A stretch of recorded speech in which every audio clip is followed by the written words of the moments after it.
Okay, so what we have here is the first full test of what I have decided to call the teensyCool, which is a teensy powered version of the Tormach SmartCool with multi-cool module. You can see the device itself is mounted here.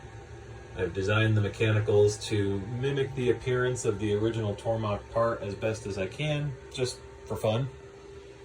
And now we're gonna see how it works. I've done some basic tests and everything seems to go the way it's supposed to. And this will be the first full test.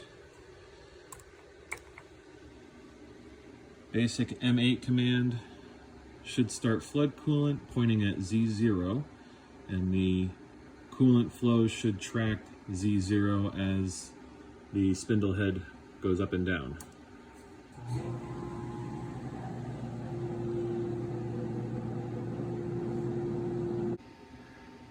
Okay, we're going to try that again with my washdown hose not turned on so that the coolant actually comes out where it's supposed to.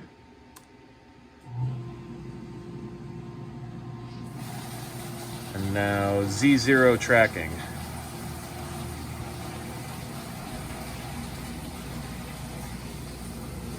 And it works.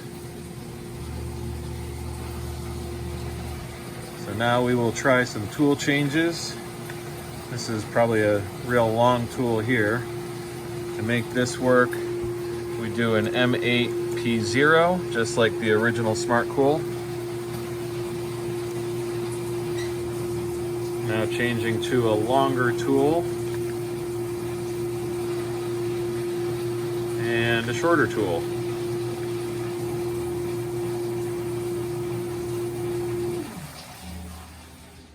Okay, next feature to try out is wiggle mode.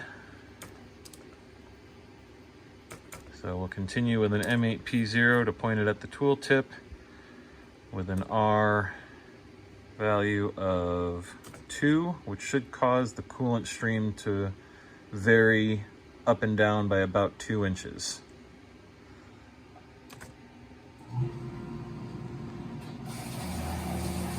And it does.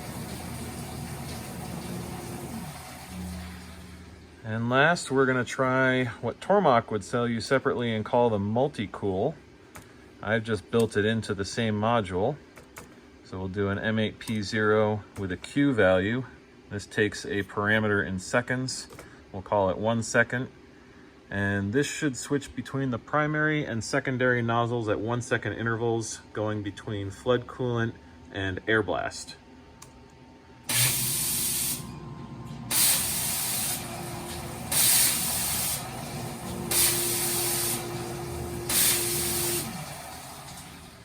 I would call that a success. One last item of note is the control module itself. Here it is down here. You can see again, I've done quite a bit to make it mimic the Tormach version. It is magnetically attached. The number of neodymium magnets on the back, 1/8 inch audio jacks to connect the solenoid and the servo, and I take 12 volt power from a 110 outlet that I installed in the cabinet.